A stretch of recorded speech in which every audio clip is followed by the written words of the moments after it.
بنرحب بكم في فيديو جديد. في الفيديو ده في مشكلة بسيطة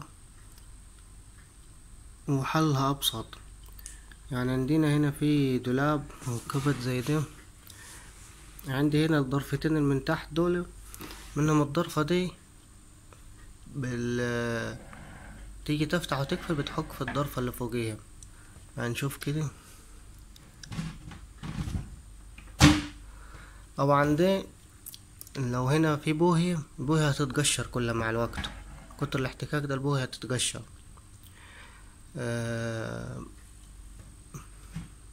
يعني ممكن الضرفتين هيفتحوا مع بعض، فدي حلها بسيط. ازاي الحل؟ عاوزة عندك ممكن تظبط من فوق او من تحت، بس في ملحوظة هنا، الضرفتين دول من فوق مظبوطين مع بعض، فانا هظبط من تحت دلوقتي.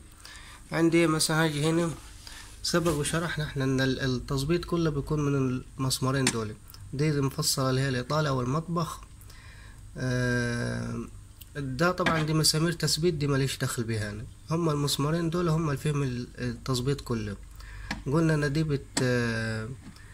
بتقدم الضرفة وترجعها لورا، ودي اللي هي بتخلي الضرفة تدخل كده لقدام البرغ ده.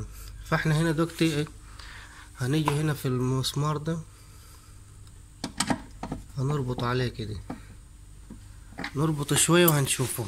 هتجرب كده ايه كده ظبطت. لو ربطت تاني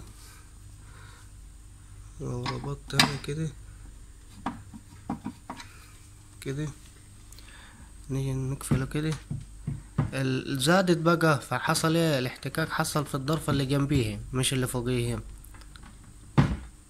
الاحتكاك حصل هنا، احنا هنرجعه كده بيها شوية تاني.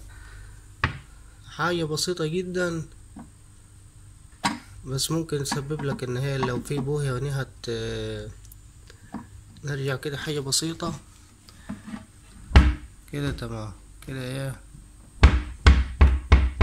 وهكذا عندك انت مفصلتين نفس الطريقة، كل التظبيط من دي او من دي. هتجرب، هتقدم في ده شوية، تربط عليه شوية وتشوف ظبط. فك عليها، ممكن يكون مربوطة تفك عليها. دي نفس الكلام، دي هتفك لو عندك مشكلة فيها هتفك المسمار ده كده شوية. طبعا في انواع منهم، في نوع تاني بتبقى دي مقفولة من قدام. هتفك على المسمار ده شوية كده،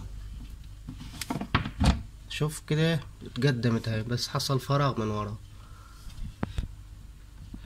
فانت بقى ايه، تقدم وتعمل براحتك. دي بتاعت ايه؟ البرغ ده بتاع ان هي تطلع قدام او ورا.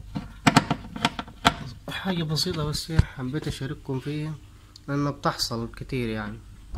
كده الضرفة بتاعتنا شغالة فيها شيء مشاكل. شكرا.